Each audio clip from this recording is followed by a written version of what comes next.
خۆشەویستانی کورسات دیون سڵاوتان لێبێ لەگەڵ هاوکارانم پانۆڕامای ئەم شەوتان پێشکەش ئەکەین.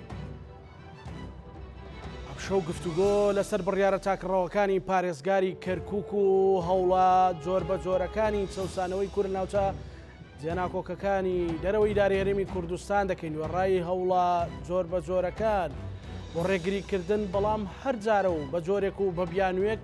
کەسێک بەسەر خەڵکی کورددا دەسەپێنن. ئەمجارە پرسی قایمقامی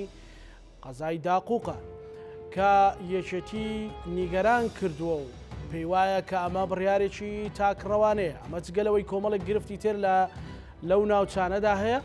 ئەمەش پرسیار دەکەین کە ئاخۆ بۆ چارەسەرکردنی و پرسانە ئەم لە ئاستی حەزبی و ئەم لە ئاستی ئەنجومەنی نوێنەرانی عێراق کە دام و دەستگایەکی شەرعی عێراقیە چی کراوە بۆ ئەوەی ڕێگری لەو پرسانە بکرێت و مزاجی شخصی و تاکڕەوی لە کەرکووک و سەلاحەددین و دیالە ئەنجام نەدرێت. پانۆرامای ئەم شەو گفتوگۆکات لەگەڵ هەرێک لە بەڕێزان بەڕێز مامۆستا حەسیبە عەبدوڵڵا دەپساوی بۆردی پێکاتەکان لە ئەنجومەنی سەرکردایەتی یەکێتی نیشتیمانی کوردستان کە بەڕێزیان لە کەرکووکەوە لەگەڵمانە. سوپاس مامۆستا. هەروەها بەڕێز دیلان غەفور ئەندامی ئەنجومەنی نوێنەرانی عێراق کە بەڕێزیان لە بەغداوە لەگەڵمانە. مامۆستام کاتت باش ئەم بڕیارانە لە چیەوە دێن پاڵپشت بە چیەوە کە هەر جارێ و بە جۆرێک کورد نیگەرانەکەن لەو ناوچانە؟ بەڵێ سڵاوتان لێبێ، سڵاو لە سەرجەم بینەرانی کەناڵە جوانەکەی کورسات و سڵاو لە میوانەکەتان. دیارە ئەم بارودۆخەی کە ئێستا هەیە بە تایبەتی لە قەزای داقووق یاخود دانانی قایمقامێکی عەرەب بۆ قەزاکە ئەتوانم بڵێم بابەتێکی تەواو سیاسیە و بابەتێکی تەواو تاگڕەویە. فەرزکردنی قایمقامێک لە داقووق کە ئیستیحقاقی ئەوان نیە، ئیستیحقاقی خەڵکی ناوچەکەیە و لە ناو خەڵکی ناوچەکەشە ئیستیحقاقی لایەنێکی سیاسی دیاری کراوە. ئەمڕۆکە ڕاکانجبووری ئەمری یاخود فەرمانی بۆ کەسێک دەرکردووە کە لەوێ ببێ بە پارێزگاری کەرکووک. ئەم بڕیارەی ڕاکانجبووری بە تەواوەتی دژی تەوازنی کەرکووکە. دیارە ئەم بڕیارە بە تەواوەتی ڕاکانجبووری خاوەنی نییە. ئێمە گلەیەکانمان زۆر لەوە گەورەترە چۆن بڕیارێکی ئاوها کە دژی پێکاتەکانی کەرکووکە، دژی تەوازونە لە کەرکووک کە کەرکووک شارێکی هەستیارە، شارێکە تایبەتمەندی خۆیە، چۆن دەبێت ئەم بڕیارە بەسەر بەڕێز محەممەد شیاع سوودانیدا تێبپەڕێ و ئیستیحقاقی پێکاتەیەکی تر بە دیاری پێشکەش بە عەرەبێک بکرێت کە خەڵکی ناوچەکە نییە و هیچ لەو بابەتە نازانێت. دیارە بۆیە ئێماڵین ئەم بابەتە بابەتێکی سیاسیە لەبەرەوەی لە کەرکووک لە کۆی چوار قایمقام هیچ کام لەم قایمقامانە کورد نییە، هەموو لە پێکاتەکانی ترە کە ئەمە بۆتە نیگەرانیەکی گەورە لای پێکاتەکان بە تایبەتی لای کورد و تورکمان. مامۆستا بۆچی بڕیارەکە سیاسیەوە لە پێتوایە لە کوێوە دەرچووە؟ ینی ئەو بڕیارە و کوێی لە پشتە بۆی کە ینی قەناعەت بە محەممەد شیاع سوودانی بێنن کە ئەو بڕیارە دەربکات؟ بڵێ ئێمە پێمان وایە لە بەغدا لە مرکزی قەرارەوە لایەنێکی سیاسی هەیە لە پشتی ئەم بڕیارەوە، یاخود هەوڵەدەن بۆ قەناعەت پێکردنی محەممەد شیاع سوودانی کە ئەم جۆرە بڕیارانە دەربکە. بەداخەوە ئێمە چاوەڕوان بووین هەر ئەمڕۆ ئیقالەی پارێزگاری دیوانیە کراوە کە پارێزگارێکی کەم ئەزمونە یاخود پارێزگارێکە وەکو پێویست نییە. ئەی ئێمە دەپرسین ئەی ئایا ڕاکانجبووری پارێزگارێکی چۆنە؟ پارێزگارێکی باشە تا چەند توانیوێتی وەکو پارێزگارێکی هەموو پێکاتەکان خزمەت بەم شارە بگەێنێ؟ ئێمە ئەڵێن پارێزگاری کەرکووک پارێزگارێکە تا سەر ئێسقان گەندەڵە، تا سەر ئێسقان لە ئیدارەدانی شارەکە پاشیلە و تا سەر ئێسقان کەسێکی کەم ئەزمونە، کەسێکی ئیداری نییە. ئێمە کە ئەڵێن ئەم بابەتە بابەتێکی سیاسیە، دیارە بە تایبەتی بە تەحدید لە بەغداوە سونەکان ئەیانەوێ ئەوەی کە لە مووسڵ کردیان و لە مووسڵ بۆیان چوە سەر ئەیانەوێ هەمان تەجروبە بێنن لە کەرکووک جێبەجێ بکەن و لە کەرکووک فەرزی بکەن و هەموو دەسەڵاتەکان قۆرغ بکەن بۆ پێکاتێک کە ئەمە لە لای ئێمە ڕەفزە و جێگای قبوڵ نییە و هەرگیز ڕێگە نادین بەو جۆرە بەرنامەیە. بە تایبەتی هەوڵەکانی خەمیس خەنجەر زۆر وازەحە کە چۆن پشتیوانی ڕاکانجبووریە و چۆن بەرنامەی بۆدا ئەنێ و چۆن هەوڵەدات دیارە ئەمانە هەمووی کارەکات لەسەر پێکەوە ژیان کارەکە لەسەر پێکاتەکان و بە نەتیجە ئەنجامی زۆر خراپە بێت. باشە مامۆستانی ئەمە لە چەند ڕۆژی ڕابردوو کە بڕیارەکەی محکەمەی فێدراڵی دەرچوو خەمیس خەنجەر یەکێک بولەوانەی کە بەڕێزی سەباسیەکەی پشتیوانی کردوتی نابێ ئێمە قوتی خەڵکو و هەرێمی کوردستان بخەینە هەندێک بابەت و ململانەی ترەوە عنی بەرامبەر بڕیارەکە قسەی کرد ئەم بابەتە بۆ لە کەرکووک بەو شێوەیە بۆ هەرێمی کوردستان بەو شێوەیە بەداخەوە ئەوەی ئێمە ئەیبینین بەڕاستی سیاسەتێکی دووپاقیە وتەیەکی ئیمامی عەلی هەیە ئەڵێ ئین لەم تەستەحی فەصنع ما شئت یعنی بەداخەوە ئەم ڕاکانجبووریە و دار و دەستەکەی وایەن لێ هاتووە بەڕاستی خەڵکێکی درۆزانن یعنی بەڕاستی درۆ ئەزانن چۆن درۆ بکەن لە ماوەی ڕابردووە ئەمری قایمقامێکی تر دەرچوو کاتێکە کورد ڕەفزی کرد و کورد بەرنامەی دانا کە خۆپشاندان بکە و قایمقامیان تەوق کرد دیارە تورکمانیش هاوشێوەی کورد بامان شێوە مووقفی هەبوو هەڵوێستی هەبوو یعنی ڕاکانجبووری بڕیارەکەی هەڵوەشانەوە و بڕیاریدا کە ئەم شێوە بڕیارانە دەرنەکات ینی ئێمە لە ڕابردوو من کاکزانە حەزەکەم باسی یەک خاڵێک بکەم لە ڕابردوو لە دوای پرۆسەی ئازادی عێراقەوە ئەم شارە کورد زۆری نەبووە ئێستاش کورد زۆری نەیە بەڵام ئەو کاتە لە دەسەڵات کورد زۆری نەبووە پارێزگاری کەرکووک کورد بووە بەڵام هیچ کاتێک ئەنجومەنی پارێزگای کەرکووکە بووە ئەوسا لە کۆی 41 ئەندام 26 ئەندامی کورد بووە بەڵام هیچ کاتێک کورد بە زۆرینە نەیویستووە بڕیارەکان تێ بپەڕێنێ هەمیشە بە تەوافق بووە یعنی ئەگەر کورد پارێزگار بووە و زۆربەی جونگەکانی بەدەستەوە بووە بەڵام مافی پێکاتەکانی تر پارێزراو بووە لە شارەوانیەکان لە وحدە ئیداریەکان لە هەموو شوێنێ کاری خۆیان هەبووە و پۆستی خۆیان هەبووە و استحقاقیان پارێزراو بووە لە بەردەم مەترسیان نەبووە و هەموو کاتێک کورد بەڕاوێژ لەناو ئەو ئەنجومەنەیە توانیوێتی بڕیار بدا و لە کاتێکە ئەیتوانی تاگڕەوانە بڕیارەکان بدا بۆیە ئەمەی ئێستا ئەم پارێزگارە سەپێنراوە ئەیکە دژی هەموو پرانسیپە ئیداریەکانە ئەتوانم بڵێم دژی هەموو پرانسیپە ئینسانیەکانە و تەنانەت دژی پرانسیپە ئەخلاقیەکانیشە لەبەر ئەوەی هاتووە ئەیەوێت دەسەڵات قۆرق بکات و هەمووی لە دەور و پشتی خۆی کۆ بکاتەوە و پێشکەشی پێکاتەیەکی بکات ئەمەش درێژەدانە بە سیاسەتی تعریب من پێم وایە ئەوەی ئەمڕۆ ئێمە بینیمان لە ڕاکانجبووری قۆناغێکی مەترسیدارترە لەو قۆناغی کە لە سەردەمی ڕژێمی پێشوا هەبووە بۆیە ئەمە جێگای قبول نییە و نابێ بۆی بچێتە سەر بەڵێ مامۆستا گەڕێمەولات بەڕێز دیلان غەفور ئێوە ئەندامی ئەنجومەنی نوێنەرانی عێراق چیەکەن بۆ ئەوەی ڕێگری لەو بڕیارانە بکەن کە بەڕێز مامۆستا حەسیبە باسی کرد کە ئەو بڕیارانە بڕیاری سیاسین و دەستی سیاسی لە پشتە سلااو کاکزانە بۆ ئەم بەرنامەیە سلااو لە مامۆستا حەسیبەی بەڕێز لە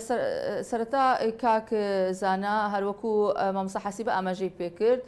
پارێزگای کەرکووک پارێزگایە کە جیاواز لە پارێزگاکانی تری عێراق ئەم پارێزگای لە ڕووی تەرکیبەی سوکانیەوە پێکهاتەی جیاوازی تێئاژێ دینی جیاوازی تێئاژی بۆیە ئەو عەقڵیەتەی کە ئیدارەت بەم شارە ئەدا پێویستە تەفەهومی تەواوی ئەم دانیشتوانەی هەبێەوە بڕیاری تاکڕەوانە نەدا بڕیارەکانی هەمیشە بگەڕێنێتەوە بۆ پێکهاتەکان و تەوافقێک سیغەیەکی تەوافقی بدۆزێتەوە لە نێوان پێکهاتەکانی بۆ هەر بڕیارێک کە دەری ئەکا لە ڕاستی ئەوەی کە ئێستا ئەبینرێ لەم پارێزگارە سەپێنراوەی ئێستا بڕیاری تاکڕەوانە بڕیاری شۆڤێنیانە بڕیارێکە لە بەرژەوەندی کەس و کار و دۆست و خزم و کوتلە سیاسیەکەی خۆیەتی ئەم جۆرە عەقڵیەتە بۆتە مایەی نیگەرانی خەڵک سلمی ئیجتیماعی و تعایشی سلمی لە شارەکەیان نەهێشتووەتەوە بۆتە هۆکاری ئەوەی کە ئێمە پێمان وایە لە نزیکترین کاتە ئەم هۆکارانە ئەبێتە ئەوەی کە حربێکی ئەهلی لە ناو پارێزگای کەرکووکا ڕووبدا ئەو حربە ئەهلیە حربی پێکهاتەکانە کە هەتا ئێستا بە مروری زەمان ئەگەر لە حکوومەتەکانی پێشوشا لە کاتی کە ڕژێمی پێشووە ئەگەر حکوومەتێکی کوردی کارتۆنیش هەبوو بێ وجودی کوردی هەبووە لە ئیدارەدان لەو شارەیە بەڵامەوەی کە ئێستا ئەیبینین مەحوی کووردە نەهێشتنی کووردە بە هەموو جۆرەکانیەوە طبعا اما ابيته هۆکارێک بۆ ئەوەی کە شەڕ دروست ببێ شەڕ لێ نێوان پێکهاتەکانە دروست ببێ لەوە زیاتر خەڵک قبوڵی نییە ئەم دۆخەی ئێستا بەردەوام ببێت لە ڕاستیە ئێمە هەفتەی پێشوو ئەمریکی تری ئەم پارێزگارەمان هەڵوەشانەتەوە لە بەغدا ئەمڕۆ ئەمریکی تری هێناوەتەوە بۆ کەسێکی تر دیارە ئەمە من پێم وایە کوتلەی سیاسی هەیە لە بەغدا و دووەلی جیوار دەستیان هەیە لە مەوزوعەیە و بە تایبەت کوتلە سونیەکان پشتیوانی لەمانەوەی ئەم محافزاکەن چەندین مەلەفاتی فەسادمان پێشکەشی لایەنە پەیوەندیدارەکان کردووە لە ناو پەرلەمانە چەندین جار لەسەر ناعەدەلاتی و نامساوات و لەسەر فەساد و هەموو ئەم بابەتانە قسەمان کردووە مؤتەمەری سوحەفیمان کردووە نووسراومان ئاراستەی جیهەتەکان کردووە سوودی نییە کەواتە لە بەغداوە پشتیوانەیەکی بەهێز هەیە بۆ ئەم محافزە بڵێ کەواتە ئێوە بەڕێز ئەمڕۆ ئەمری دیوانی بۆ لادانی محافزی دیوانیە دانراوە لەسەر چه ئەساسێ لادراوە خۆ هەمان مەلەفات ئێمە ئیشمان لەسەری کرۆ بۆ ئەوی محافزی کەرکووکیش لا بدرێ لێرە جوڵە نییە لێرە بێدەنگی هەیە لەوەی کە ئەم محافزە لا بدرێت و ئیش لەسەر ئەوە بکرێت کە کارەکانی بەم جۆرێ نەبێت باشە خاتو دیلان بەڕێز مامۆستا حەسیبە باسی لەوە کرد کە محافزی دیوانی لابراوە لەسەر کەم تەرخەمی و گەندەڵی بۆچی ئێوە پەرلەمانتارەکان ینی ئەمەش ناخەنە بەردەستی یان وەزارەتی ناوخۆ یان سەرۆکاتی یان ئەنجومەنی وەزیرانی عراقی کە ئەو گەندەڵیانە و ئەو بابەتانی کە باسیەکەن هەم حزبیان هەم وەکو پەرلەمانتار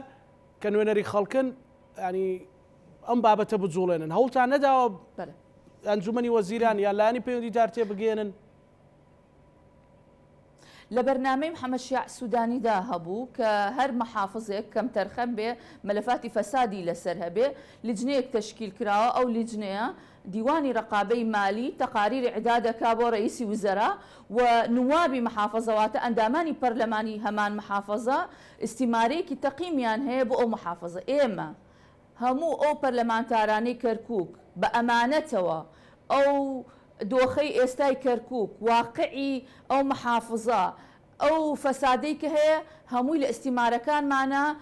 وەڵاممان داوەتەوە و تەحویلی ئەنجومەنی وەزیرانمان کردووە و بە هەمان شێوەی من زانیاریم هەبێ ئەو تەقریری دیوانی ڕقابەی مالی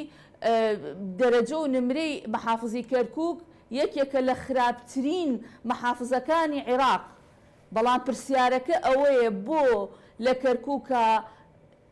لەسەر ئەساسی تەقاریری دیوانی ڕقابەی مالی و ڕەئی ئەندامانی پەرلەمان دۆخی یان ئەو محافزە ناگۆڕێ دیارە پشتیوانیەکی زۆر هەیە لە مانەوەی ئەم محافزە ئێمە طبعا چەندین سەبەب هەیە یان ئەگەر ئێمە سەیری ئەوە بکەین کە تەوازنی ئیداری چۆنە ئێستا لە پارێزگای کەرکووکە من بەداتا بە جەنابەتی ئەڵێم بەڵێ فەرموو ئێمە چوار قەزامان هەیە لە محافزەی کەرکووکە محافزی عفوان قائم مەقامی مرکز بەڵێ لەگەر سێ قائم مەقامی قازامان هەیە هیچی بەدەستی کوردەوە نییە قائم مەقامی مرکز تورکمانە قائم مەقامی حەویجە عەرەبە قائم مەقامی دووبس عەرەبە قائم مەقامی داقوق عەرەبە لە 12 وحدەی ئیداری کە ناحیەیە ئێمە تەنها 2 مدیری ناحیەمان هەیە کە کورد بێت ئێستا من بە بەیانات و بە داتا ئەمانە بە جناب دەڵێم لە ناو دیوانی محافزەی کەرکووکە محافز خۆی لە پێکهاتەی عەرەبە معاونی محافز لە پێکهاتەی عەرەبە بەڵێ لە ناو هەیئەی مستەشارینی محافزەیە مستەشاری ئەمنی و قانونی کە 2 پۆستی گرنگن عەرەبە تەنها مستەشاری فەنیمان هەیە کە کوردە لە کۆی ئەقسامەکانی کە هەن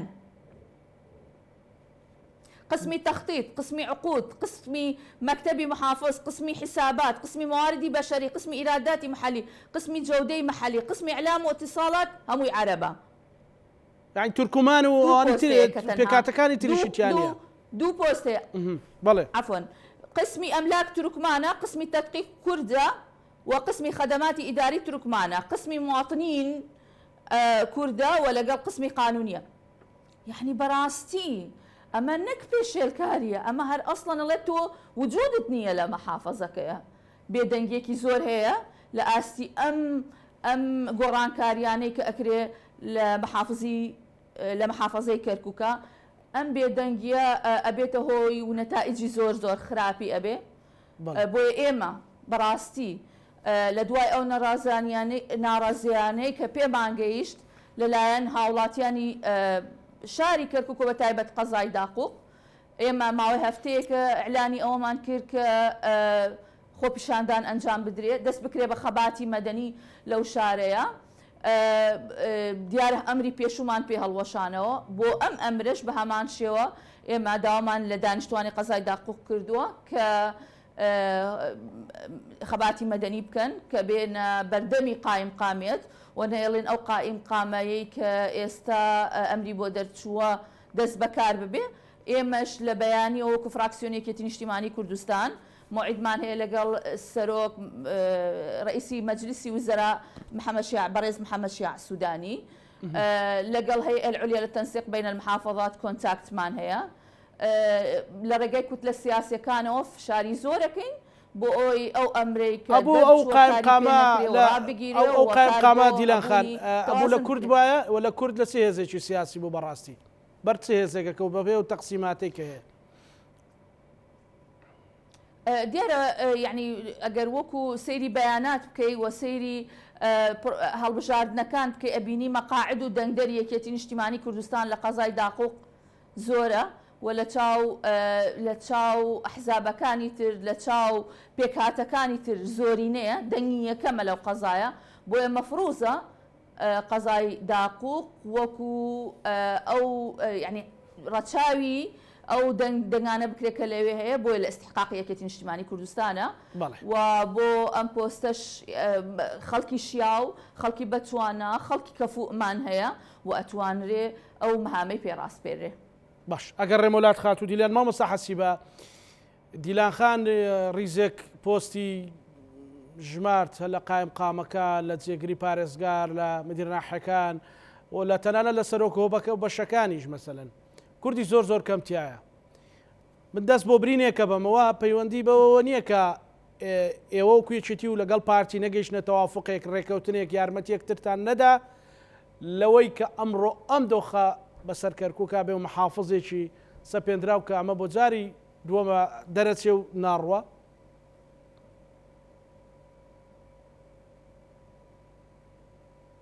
مامۆستا بەڵێ کاکزانە بەڵێ کاکزانە دیارە پرسیارەکەت پرسیارێکی بەجێیە و وەڵامەکەشی وەڵامێکی وازەحە. مانەوەی ئەم پارێزگارە بە وەکالەتە هەتاکو ئەمڕۆ یاخود ماوەی 5 ساڵ و نیوە ئەم پارێزگارە سەپێنراوە کە لە پێش ڕووداوەکان یاخود لە پێش هێنانی ڕیفراندۆم ئەو بەڵایی کە ناوی ڕیفراندۆم بوو بۆ کەرکووک خودی ئەم پارێزگارە بە وەکالەتە جێگری پارێزگار بوو. لەوێ لە ناو ئەنجومەنەکە بوو ئاگای لێبوو ئیشوکارەکان چۆن نەکرا، یعنی گەڕانەوە بۆ هەموو پێکاتەکان و ڕای هەموو پێکاتەکان وەرەگیراوە هیچ کاتێک کورد تاگڕەوانە کاری نەکردووە. ئەمە بەجێیەک. بەدیوێکی ترە مانەوەی ئەم پارێزگارە بەو هەموو گەندەڵیا بەو هەموو گلەیی کە لە سەرەتی بەو هەموو قسە و باسی کە لە سەرەتی، یعنی ئەگەر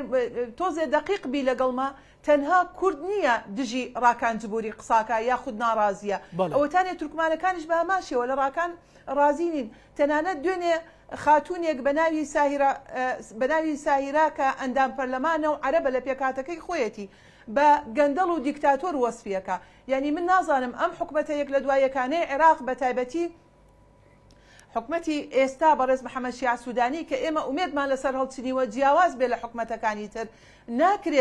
ناکرێت ئەم ئەوەندە بە سەبر و بە تەحەمل بێ ئەوەنە پش و درێژ بێ لەگەڵ ڕاکانێکی گەندەڵ لەگەڵ کەسێکا کە دژی پرانسیپی پێکەوە ژیان کارەکە، دژی سلەمی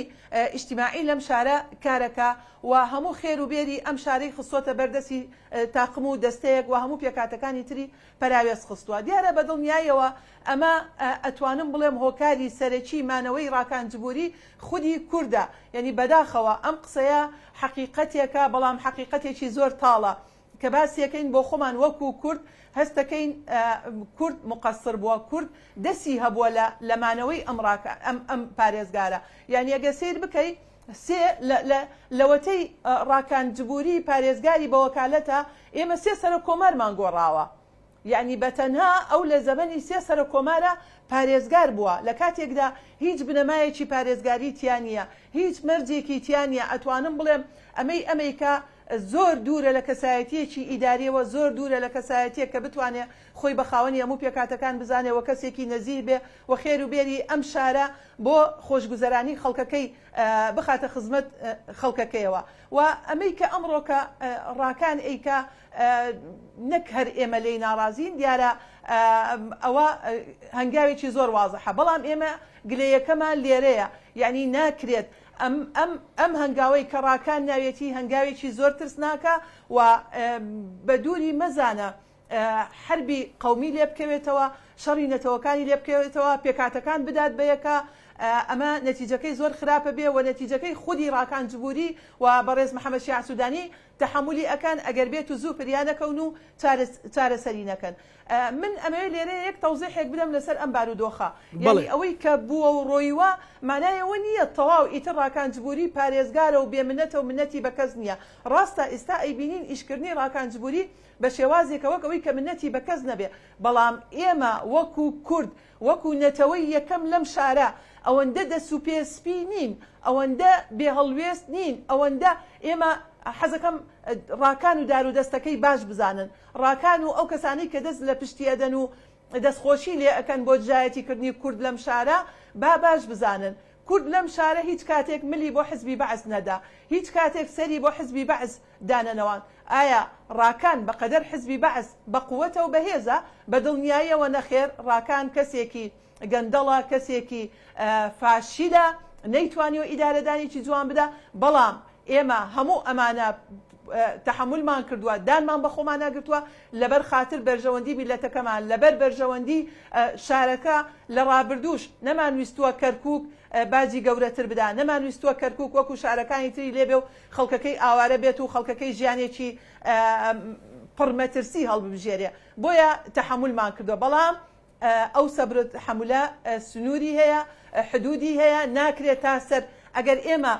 ڕاکانجبوری هیوادارم لە ڕێگای ئەم بەرنامەیەوە ڕاکانجبوری گوێی لە قسەکانمان ببێت، دیارە مەقسەی تەنها ئێمە نییە، مەقسەی قیادەی سیاسی کووردە ئێمە لێرایکەی بە خۆیان بچێتەوە و خۆی ڕێک بکاتەوە. ئەگەر خۆی ڕێک نەکاتەوە دڵنیاتانەکەینەوە، هەموو خەڵکی کەرکووک و ناوچە جێناکان دڵنیاکەینەوە، نەک تەنها قایمقامیەتی داقوق دائەخەین و نایەلین هیچ کەسێ لەوێ داوام بکە، بە دڵنیاییەوە پارێزگای کەرکووکیش دائەخەین، بە دڵنیاییەوە ئێمە هەنگاوی زۆر مەدەنیمان لە پێشە، ئێمە نەمان کردووە لەبەر خاتر هەندێ هەلومەرجی تایبەت بە بارودۆخەکە. ئەگەر ڕاکانجبوری بەردەوام بێ لەسەر دژایەتیکردنی پێکاتەکان، لەسەر دژایەتیکردنی کورد بە تایبەتی کە کورد لای ئەو پێچێ لای ئەو وابێ کە عەرەب ژمارە یەکە، هاوڵاتی ژمارە یەکە و کورد هاوڵاتی ژمارە دووە. ئەگەر وابیرەکاتەوە سەری دای لەبەر کورد زۆرینەی ئەم شارەیە بە درێژایی دەیان ساڵ کورد زۆرینە بۆ لەم شارە، وە کورد خاوەنی ئەم شارەیە، وە کورد قوربانی زۆری بۆ ئەم شارە داوە، وە کورد داکۆچی لە خودی گوند و ناحیە و قەزاکەی ڕاکانجبوریش کردووە. لە شەڕی داعشە ئەمانە لەکوێ بوون، لە شەڕی داعشە بۆ نەیانەوێرە هەناسەش بدەن، ئێستا هاتوونە هەموو ڕق و قینی خۆیان بە خەڵکی ناوچەکە، بە کورد بە تورکمان ئەڕێژن و پۆستەکان تەخشان و پەخشانەکان وەک ئەوەی کە ئەبینین خێر و بێری ئەم شارە تەخشان و پەخشانەکان عەرەبی هاوردە ئەهێنن، زەویوزاری ئەدەنێ، تەندەری ئەدەنێ، مەساڵحی هەیە لەم شارە، ئەوەتانێ بە بڕیاری تاگڕەوانە بەردەوام تەعریب و مەترسی لەسەر زەویوزاری کورد هەیە. ئەمانە کۆمەڵێ هەنگاوی خراپە کە ڕاکان دەستی پێ کردووە، وازانێت تەواو ئیتر کورد لێی بێدەنگە. نەخێر، ئێمە دووبارەیەکەینەوە، هەموو ئەگەرەکان لە بەردەممان کراوەیە و بەڵێنتانە دەینێ کونە مشک لە ڕاکانجبوری و هاوڕێکانی ئەەکەینە قەیسەری ئەگەر بێت و لەسەر ئەم هەنگاوانە بەردەوام بێ و ئەم قۆناغە ئەوەندە قۆناغێکی هەستیارە هیچ کاتێک ئێمە وەکو یەکێتی نیشتیمانی کوردستان خۆمان لە بەرپرسیارەتی نەدزیوەتەوە و ئەڵێین بەشێک لەو بەرپرسیارەتیە ئەکەوێتە سەرشانی ئێمە و بەشەکەی تری. یعنی بە نەتیجە ئەمەوێ بڵێم هەموو تاچێک، هەموو کوردێک لەم شارە بەرپرسیارە بەرامبەر ئەم هەڵسوکەوتانەی ڕاکانجبووری چ لە بێدەنگبوونی و چ لە درێژەدان بەمە ئێمە هەوڵەکانمان خستۆتە گەڕ و هەوڵە دیبلۆماسیەکانمان لە ڕێگای بەغداوە لە ڕێگای نوێنەرەکانمانەوە لە ڕێگای وەزیرەکانمانەوە لە ڕێگای خودی سەرۆکۆمارەوە یعنی سەرۆکۆمار کاری سەرۆکۆمار حامی دەستورە دەستور بپارێزن دەستور جێبەجێ بکەن ناتوانێت ڕاکانجبووری بەم شێوەیە مامەڵە بکە و ناتوانێت هەر ڕۆژە و قایمقامی قەزایەک وەکو مەزات بیدا بە کەسێک بۆی نەچێتە سەر ئەمەکەی مامۆستابەوەی بەسەر بۆی بینەرەکان تێ نەگەن ئێوە یەکویەکێکی شەڕ لەسەرەوەکەن پۆستێکی زیاترتان لە داقوقە بێ یاخود بۆ ئەوەتانە قایمقامێکی کورد بێ و غەدر لە دانیشتوانی ئەو شارە نەکرێ ئەو دەڤەرە نەکرێ بە هەموو پێکاتەکەن ئەڵبەت داق و کۆمەڵێک گوندی بەسەرەوە کە بەشێکیان عەرەب نشین بەشێکیان تورکمانن ینی وێ ڕایەوە کە کورد زۆری نییە لەوێ بەڵێ کاکزانە ئێمە دیارە مەبەستەکەمان پۆست نییە بە هیچ شێوەی مەبەستەکەمان پۆست نییە دیارە لە دوای ڕووداوەکانی ریفراندۆم و شکستی ریفراندۆمەوە کورد لەم شارە بەدەیان پۆستی لەدەست داوە بەڵام ئەمەی کە ئێستا ڕاکانێکە ئێمە هەوڵەدەین ڕاکان بگۆڕین ئێمە هەوڵەدەین ڕاکان لا ببرێت نەک ڕاکان جێپەی خۆی قایم بکات و بێت پۆستی قایمقامەکانش ببەخشێتەوە بە ئارەزووی خۆی ئێمە دژی ئەوەین کە ئەمەی ڕاکانێکە تێکدانی ناو کۆمەلگای پێکاتەکانە تێکدانی ئەو پێکەوە ژیانێت تێکدانی ئەو چەپکە گوڵەیە کە ئێمە لە کەرکووک دەیان ساڵە کاری بۆ ئەەکەین یعنی ئەگەر سیر بکەی کورد و تورکمان کورد و مەسیحی و تورکمان و لەگەڵ عەرەبی ڕەسەنی شارەکەشە ئێمە هیچ کێشەیەکمان نییە هیچ گرفتێکمان نییە ئێمە ئەمەمان پێ قبوڵ نییە ڕاکان هاتووە لە پەنای دەستورە لە پەنای یاسایە پێشێلکاری ئەکات و پێشێلکاریەکان ئەنجامی زۆر خراپی ئەبێ و یعنی ئێمە مەترسیمان هەیە لەوەی کە تووشی پێکدادان بێت پێکاتەکان لەسەر ئەم پۆستانە ینی من دڵنیام ئەوەی کە ڕاکان ئەیکات تەنها بۆ پارێزگاریکردن لە کورسیەکەی خۆیەتی و بۆ سوودگەیاندنە بە پێکاتەکەی خۆی و بە نەتیجە ئەوێ درێژە بە سیاسەتی تعریب بدە ئێمە دژی تعریبین ئێمە دژی هەر کەسێکین کە دژی تەوازن ئیش بکات دیارە کەرکووک حاڵەتێکی تایبەتمەندی هەیە ئەبێ تەوازن هەبێ لە پۆستەکانە یعنی من ئاماژەم بە خاڵێک کرد لە ڕابردوو کورد زۆری نەبوو لەم شارە کورد پارێزگار لای کورد بوو ئەنجومەنی پارێزگا هەبوو کورد بە تاگڕەوانە کاری نەکردووە و کورد ڕێی خۆی فەرز نەکردووە بۆیە بۆ ڕاکانجبووریش ناچێتە سەر و بە دڵنیایەوە ئێمە ڕێگا نادەین ئەو پۆستە کە پشکی کووردە لەبەرەوەی ئێمە لە چوار قایمقامە کە زۆرینەی لەم شارە وەکو کورد هیچ قایمقامێکمان نییە بۆیە بە استحقاقی خۆمان ێزانین لە ناو ناحیەکانیشە لە مجموعی دە ناحیە تەنها سیانیان کووردە لە کاتێکە ئێمە زۆرینەی یعنی ئەبێ شەشی لە ڕێوە بۆ کورد بێ یعنی قایمقامەکان ئەبێ دوانی بۆ کورد بێ ئەمە زەوتکردنی دەسەڵاتەکانە ئەمە زەوتکردنی مافی خەڵکە ئەمە قۆرەخکردنی دەسەڵاتە بۆ پێکاتەیەک ئێمە دژی ئەم هەنگاوانین کە کار لەسەر ئاشتەوایی کۆمەڵایەتی بکە و دژی ئەو هەنگاوانین کە بارودۆخی کەرکووک تێک بدا ئێمە ئەڵێن دەستمان لەسەر دڵمان بۆ دەستمان لەسەر برینەکانمان بووە بۆ ئەوەی بارودۆخی کەرکووک تێک نەچێ چ جای بێت لەسەر ئەوەوە خەڵکیش پەرستکا بەسەرمان و بە نەتیجەیەکی خراپ بشکێتەوە بەسەرمان ئەمەیە خەلەلەکە ئێمە خۆمان بە پارێزەری ڕاستەقینەی هەموو پێکاتەکانە زانین و لە بری ئەوانش دێنە جواب لەبەرەوەی ئەوانش مافیان خوراوە ڕەنگە پێکاتەکانی تر بە حەجمی کورد حەجمیان نەبێ و وەکو بەقەدەر کورد هێزیان نەبێ ئێمە ئومێ دەکەین ئەم قۆرەخکاریە ئەم پێشێلکاریە لە بەغداوە کۆتایی پێبێت و بەڕێز محەممەد شیع سوودانی ئەگەر ئێوێ کەرکووک شارێکی ئارام بێ و ئەگەر ئێوێ کەرکووک شارێک بێ هەموو پێکاتەکان بە تەبایی هەموو پێکاتەکان بەیەکەوە بژێن ئەبێت بیر لە لابردنی ڕاکانجبووری بکاتەوە بەپەلە هەر ئەمڕۆ پێش سبەینێ ڕاکانجبووری لا بدرێ و نەک تەنها لا بدرێ ئێمە داواکەین بدرێتە دادگا لەبەرەوەی دەسەڵاتی خراپ بەکارێناوە لەبەرەوەی گەندەڵ بووە لەبەرەوەی خێروبێری ئەم شارەی بردووە بدرێتە دادگا و حەقی خۆی وەرگێ سزای خۆی وەرگێ مامۆستا گەڕێمەولات خات و دیلان ئێوە جگەلەوەی کە ژمارێک پەرلەمانتاری یەکێتین لە کەرکووک پەرلەمانتاری تریشێ لەو پارێزگایە هەوڵتان نەداوە هەماهەنگێک دروستکەن وەکو کورد بچنە پێشەوە یان بەڕاستی و تەنسیق و هەماهەنگێتان لە نێواندانە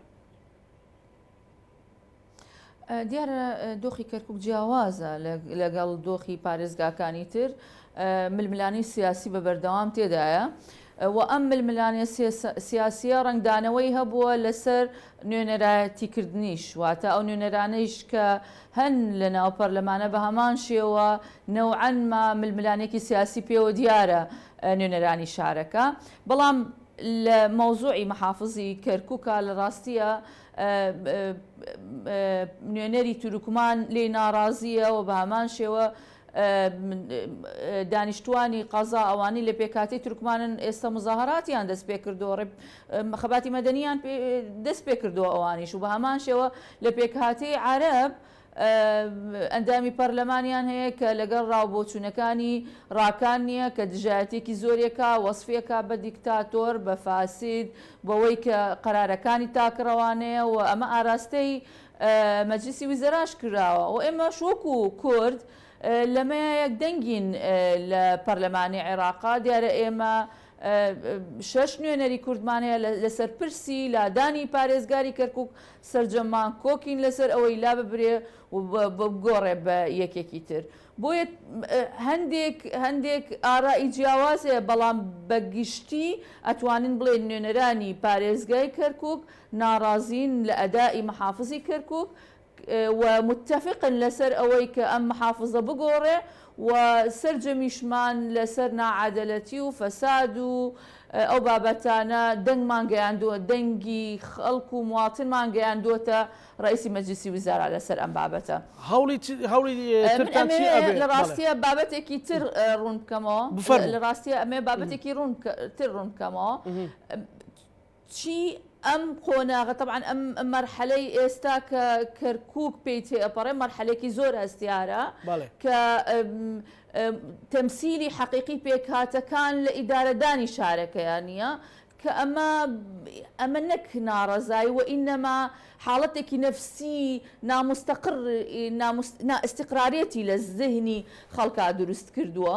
بە بەردەوام پێی وایە ئەو غەدری لێکراوە و حەقی کورد نەدراوە. ئەمە تەسیراتی و تەراکمی ئەمە تەسیراتی زۆر سلبی دروستەکە. قۆناغەکان طبعاً لە دوای 2005 لە پارێزگای کەرکووکە هیچ هەڵبژاردنێکی ئەنجومەنی پارێزگان نەکراوە. ئەمە بۆتە هۆکارێک کە لە ڕووی قانونیەوە ئیحالەی تەقاعود دەکرێت قائیم مەقامێک ئەنجومەنی محافەزە نەماوە شوێن گرەوەکانیان لە پێکهاتی عەرەب هاتوونەتە پێشەوە و ئەکید ئەحداسەکانی ئۆکتۆبەر و ڕێفرەندۆم تەسیری لەم دۆخەی ئێستا هەبووە، چکە ئێمە پێشتر قامی مەرکزمان هەبووە کە کورد بووە لە دوای ئەحداسەکانی ئۆکتۆبەرەوە لە کەرکووک نەما جێگرەوەکەی هات لە تورکمانەوە بامان شێوە داق و دووبزیش.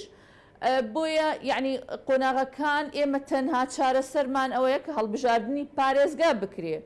وەکو یەکێتی نیشتیمانی کوردستان هاوشێوە پارێزگاکانی تر ئێمە داواکەین کە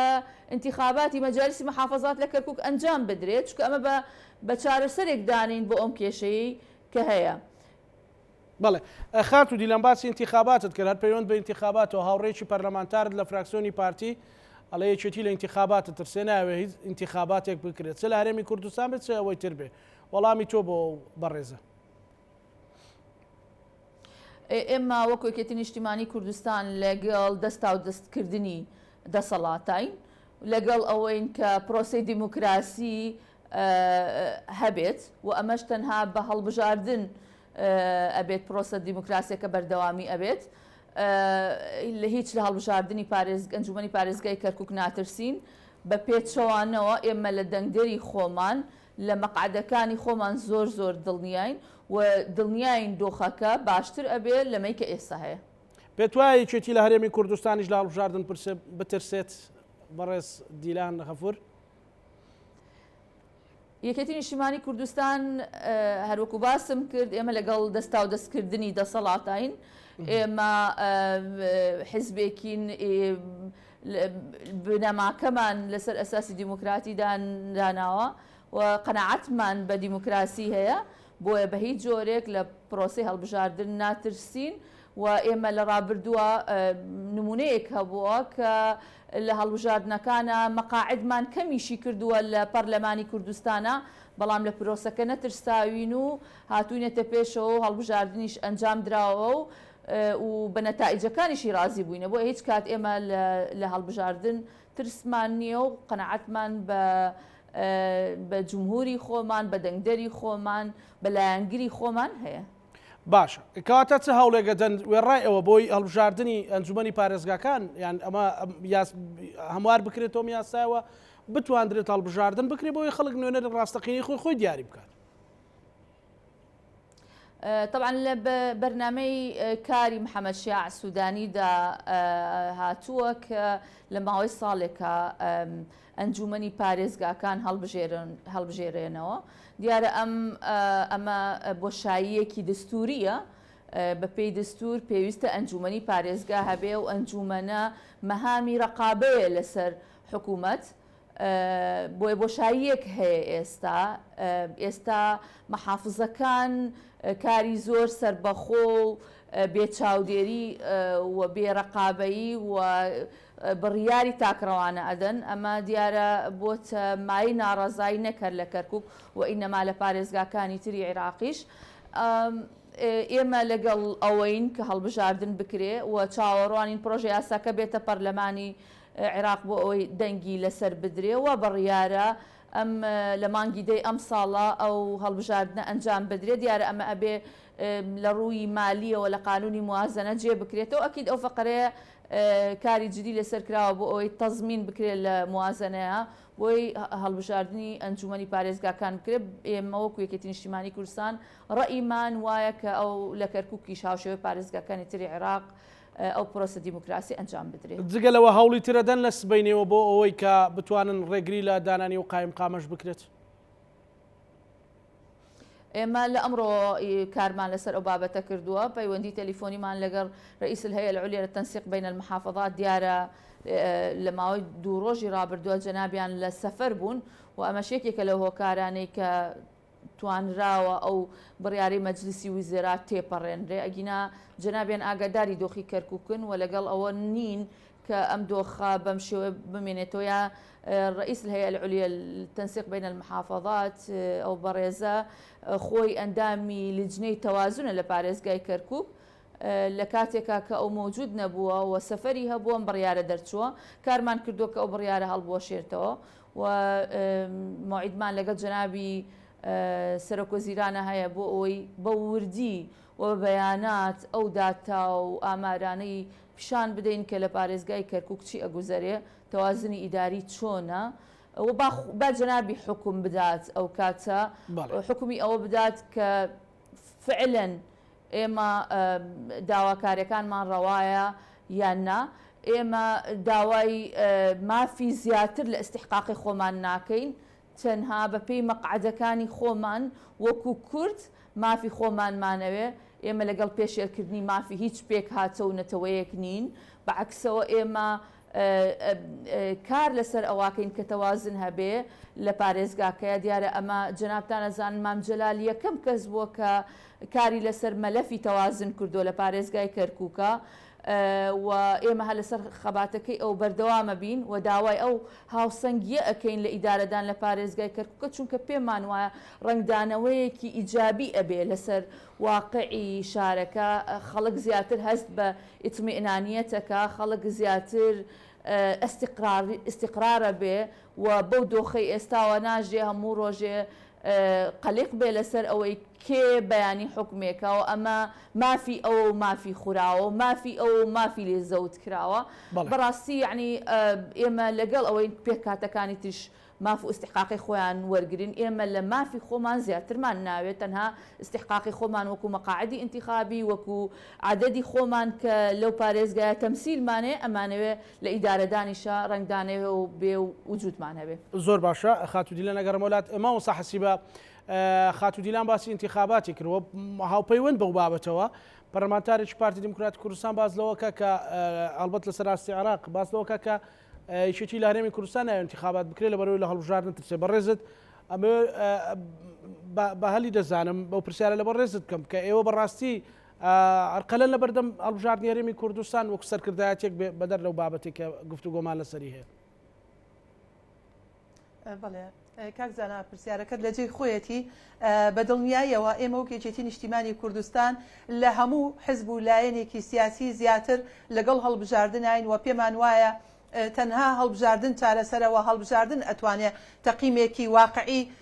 جەماوەر و خەڵکەکە بکە. ئێمە ڕێگر نین، ئێمە کۆسپ نین لە بەردەم هەڵبژاردن، بەڵام چۆن هەڵبژاردنێک ئێمە داواکارین هەڵبژاردنێکی پاک و نەزیه بکرێت لە هەرێمی کوردستان بە چاودێری نێودەوڵەتی، هەڵبژاردنێک بێ دوور بێ لە تەزویر، دوور بێ لە دەستێوەردان، دوور بێ لە دەستکاری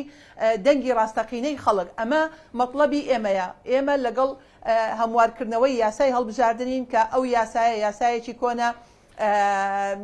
یاسای یەکبازنەی لە ساڵی 2023 دەرچووە، ئیتر کاتی بەسەر چووە. ئێمە لەگەڵ ئەوەی یاساکە هەموار بکرێتەوە و یەکێکی تر لە خاڵەکانمان لە داواکاریەکانمان ئێستا سوپاس بۆخوا ئەتوانم بڵێم ئەمە مەطلبی یەکێتی نیشتیمانی کوردستان بوو، بەڵام ئێستا تەنها ئەتوانم بڵێم جگە لە پارتی دیموکراتی کوردستان بووە بە مەطلب و داواکاری هەموو حزبە کوردستانیەکان هەمویان متفقن لەسەر ئەوەی کە سجلی ناخبین لە هەرێمی کوردستان سجلی پاک نییە، سجلی بێگەرد نییە، ناوی مردووی تایە، ناوی خەڵکی ئەملا ئەولای تایە، دەبێ ئەم سجلە پاک بکرێتەوە. هەتا تۆماری دەنگدەران پاک نەکرێتەوە ئێمە لەگەڵ هەڵبژاردنین، بەڵام ئەبێ تۆمارەکە پاکرێتەوە. پاک نەکرێتەوە بەم شێوازەی ئیستا بێ نەخێر ئێمە ڕێگە نادەین هەڵبژاردن ئەنجام بدرێ. و خاڵێکی تر کە ئێمە داکۆچی لێکەین پێکاتەکان، یعنی ئەم چۆن ئەڵێ ئەم منتیقەیە، ئەم ناوچەیە، ئەم وڵاتە، ئەم هەرێمە تەقسیمەکەی وایە پێکاتەی جۆرا و جۆری تایە، چ پێکاتەی نەتەوەی بێ، چ پێکاتەی ئاینی بێ، چ پێکاتەی مەزهەبی بێ. یعنی دەبێ ئەم پێکاتانە بۆ پارێزگاریکردن لە پێکاتەکان، بۆ پارێزگاری لە خۆیان، لە دابوونەریتیان، لە کولتوریان، ئەبێ خۆیان نوێنەراتی خۆیان بکەن، ئەبێ نوێنەرایەتێکی ڕاستەقینەی خۆیان بکەن. بەڵێ بە دڵنیاییەوە ئەو 11 کورسیەی کە هەیە بە ناوی پێکاتەکانەوە لایەنێکی سیاسی قۆرخی کردووە و ترسی هەیە لە دەستی بدا، ئەوانن لە هەڵبژاردنە ترسن بە پێچەوانەوە. ئێمە لەگەڵ تەمسیلی حەقیقی پێکاتەکانین، لەگەڵ تەمسیلی کارتۆنی نین. لەبری ئەوەی لایەنێکی سیاسی یاخود تورکمانێک، مەسیحیەک، شەبەکێک بەدەنگی لایەنە ئەمنیەکان، بەدەنگی لایەنە سەربازیەکان دەربچێ، ئەبێ بەدەنگی خەڵکەکەی خۆی دەربچێ، ئەبێ بەدەنگی دەنگدەرانی خۆی دەربچێ. یعنی تورکمان دەنگ بە نوێنەرە تورکمانەکە بدا، مەسیحی دەنگ بە نوێنەرە مەسیحیەکە بدا، نەک وەکو ئەوەی لە هەڵبژاردنەکانی ڕابردوو زێرەبانی دەنگیان پێدا، هێزی جۆرا و جۆر دەنگیان پێدا. ئێمە ئەوەیە کە ئەڵێن ناچینە هەڵبژاردنێکەوە لەگەڵ یەکەم هەنگاوە بەرامبەرەکەمان 11 گۆڵی لێمان کردبێ، ئێمە هەرگیز بەوە ڕازی نابین هەتاکو ئەو 11 کورسیە نەگەڕێتەوە بۆ خاوەنی ڕاستەقینەی خۆی و تەمسیلی حەقیقی نەکەن. ئەگەر نا ئێمە لە هەموو لایەنەکان زیاتر لەگەڵ هەڵبژاردنین و ئەو لایەنەیە ئەترسێ کە حەجمی حەقیقی دەرکەوێ ئێستاش تۆمەتە بەخشێتەوە ئەڵێ یەکێتی نیشتیمانی کوردستان لە هەڵبژاردنە. بەڵێ مامۆستا هاوپەیوەند لەوە خاتوودیلان بابەتێکی وروژان کە چەند گرنگە هەڵبژاردنی ئەنجومەنی پارێزگاکانیش بکرێت لە عێراق بە تایبەتی بۆی ئەو گرفتانە دروست نەبێ و کەسێک بەینی بە خەڵک بەدەنگی حەقیقی خۆی لە پۆستەکانی بێ. بەڵێ بە دڵنیاییەوە دیارە ئەنجومەنی پارێزگاکان یاخود هەڵبژاردننی ئەنجومەنی پارێزگاکان لە دوای پرۆسەی ئازادی عێراقەوە تەنها یەک جا لە کەرکووک ئەنجام درراوە. ئەمەش وای کرد ئەو ئەنجومەنەی ئەتوانم بڵێم بێدەسەڵات کرد، ئەو ئەنجومەنەی مومل کرد، یعنی بۆ ماوەی 13-14 ساڵ لە پۆستێکا بمێنیتەوە. وای لێ هات دەسەڵاتەکانیان کەم بووە و لە نەتیجەش لەگەڵ هەموو ئەنجومەنەکانی ترا سڕ کراوە یا کۆتایی بە ئەنجومەنەکە هاتووە. بۆ ئەم قۆناغا بە تایبەتی ئێستا ینی زۆر گرنگە، دیارە لە چەند ساڵی ڕابردووش کە ئەنجومەنەکە نییە زۆر گرنگە، ینی بۆ یاساحەکە چۆڵ بووە کە ئێمە باسی گەندەڵیەکانی ڕاکان جبوریەکەی بەشێکی نەبوونی ئەو ئەنجومەنەیە کە ئەو ئەنجومەنە دەورێکی ڕقابی زۆر باشی هەیە، دەورێکی چاودێری زۆر باشی هەیە و ڕێگر ئەبێت لەوەی کە ڕاکان جبوری تەفەڕود بکا بە سوڵتا و بە تەنها بڕیارەکان دەربکاوە بە تەنها پێشێلکاریەکان بکاوە گەندەڵی بکە. بۆیە زۆر گرنگە هەڵبژاردننی ئەنجومەنی پارێزگاکان ئەنجام بدرێت کە قەرار وایە ئەم ساڵ لە مانگیدا لە ساڵی 2023 لە مانگیداە ئەنجام بدرێت و دیارە هەڵبژاردننی ئەم جارە جیاوازە بێ ژمارەی کورسەکان گۆڕانکاری بەسەر هاتووە هەروەکو ژمارەی کورسەکانی ئەنجومەی نوێنەرانی عێراق بێ زۆر گرنگە ئەو هەڵبژاردنە بکرێ و هەر کەسە و لە شاری کەرکووک حەجمی خۆی بزانێ و ژمارەی کورسی ڕاستەقینەی خۆی بزانێ و ئەو کاتە ئەوان ڕقیبە بن لەسەر پارێزگاری کەرکووک لە چ پێ کاتێک بێ و لە چنەتەوەیەک بێ دەوری ڕقابی خۆیان ئەبینن و لە چۆ کەم و کورتی بدینن ئەوان راپۆرتی خۆیان بەرزەکەنەوە و ڕێگر ئەبن لەوەی کە کاتمان ئەم پارێزگار وردە بەرەو کۆتاییە گەردوا سەرنجی خۆتم پێ بڵێ بەڕێز مامۆستا حەسیبە دوا سەرنجی من ئەوەیە کە کۆمەڵانی خەڵک دڵنیا ئەەکەینەوە ئێمە ئومێد دەکەین ئێمە ئەمە ئومێدێکە و لە ناو دڵەوە ئەم قسەیەکەم خۆزگا لە کەرکووک نەتەوە زاڵ بواە بەسەر حزبە خۆزگا لە کەرکووک کوردایەتیمان بکردایە هەرچەندە ئێمە کێچێتی نیشتیمانی کوردستان زۆر باجمانداوە لەبەرەوەی هەموو کاتێ هەدەفمان ئەوە بۆ کوردایەتی بکەین گرنگە هەموو لایەنە سیاسیەکان لەسەر ئەم بابەتە بێنە سەرخات و یەک وتار و یەک خیتاب و یەک قسەمان هەبێ بۆ ئیقالەکردنی ئەم پارێزگارە و هەوڵەکانمان لە بەغدا و چڕ بکەینەوە بۆ لابردنی ئەم پارێزگارە پێمان وایە بەلابردنی ئەم پارێزگارە سەپێنراوە بەشێکی زۆری کێشەکان چارەسەر ئەبێ و دڵنیای خەڵک دڵنیا ئەەکەینەوە ئەگەر بێت و لایەنە سیاسیەکان ئامادەیان تیانە بوو یان خوانەخواستە ناو ماڵی کورد پەرتەوازە بوو یەکیان نەخست یەکێتی نیشتیمانی کوردستان بەتەنهاش بێ ئەم هەنگاوە ئەنێ بەتەنهاش بێت اعتصامی مەدەنی لە بەردەممانە و سەرکردەکانمان و مەسئولەکانمان ئەبێ لە پێشی خەڵکەکەەوە بن و ئەوەی پێویست بێ ئێمە ئەیکەین و بە تەواوەتی ئەتوانین لەم شارە ژیان بۆستێنین ئەتوانین هەموو جومگەکان بۆستێنین بۆیە ئومێدەکەین نەگاتە ئەوە هەموو شتەکانمان بە ئاشتی هەموو شتەکانمان بە تەبایی و جارێکی تر بەڕێز محەممەد شیع سوودانی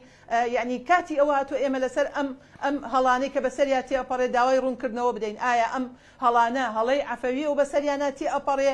یان بەپێی هەواڵی چاواشەکار ئەم بڕیاریان داوە یا ئەوە تا مەبەستێکی سیاسی لە پشتەوەیە ئەبێ ئەو دەستاوە ئەو مەبەستا ببڕین و ڕێگا نەدەین ئاشتەوایی ناو کەرکووک تێک بچێەوە ئەو برایەتی لەبین پێکاتەکانە هەیە بیپارێزین و ڕێگا نەدەین هیچ کەسێک پێشێری بکاتێکی مامۆستا خاتو دیلان دوا سەرنجی خۆتمان پێ بڵێ من دانیشتوانی قەزای داقوق ئاگدارەکەمەوە کە من پشتیوانیەکی تەواو لە داواڕەواکەیانەکەم وەکو یەکێتی نیشتیمانی کوردستان لێرە چەندین کۆبوونەوەمان هەیە لە ڕۆژانی داهاتووە لەگەڵ بە پشتیوانی فراکسیۆنی یەکێتی نیشتیمانی کوردستان لە بەغدا لەگەڵ دانیشتوانی قەزای داقوقا ئەبین و بەبەردەوام من لە خەتە بم لەگەڵ لایەنە پەیوەندیدارەکانە بۆ ئەوەی ئەو مافانەی کە هەیەە داوای ئەو مافانەی کە ئەیکەن بگەینن لایەنە پەیوەندیدارەکان و خۆشم لە چەند ڕۆژی داهاتووە ئامادە ئەبم لە قەزای داقوق لەگەڵ خۆپیشەندەرانە لەگەڵ ئەوانە ئەبم لەگەڵ داواکانیانە ئەبم. بەڵێ سوپاس بۆ بەڕێز دیلان غەفور ئەندامی ئەنجومەنی نوێنەرانی عێراق لە بەغداوە لەگەڵمان بوو هەروە سوپاس بۆ بەڕێز مامۆستا حەسیب عەبدوڵڵا لە پشای بۆردی پێکاتەکان لە ئەنجومەنی سەرکردایەتیەکێتی نیشتیمانی کوردستان کە بەڕێزیان لە کەرکووکەوە لەگەڵمان بوو. لەرانی خۆشەویست پانۆڕامامان پێشکەشکردن هەموو لایەکتان ئەمانەتی خوای گەورە بن خواتان لەگەڵ.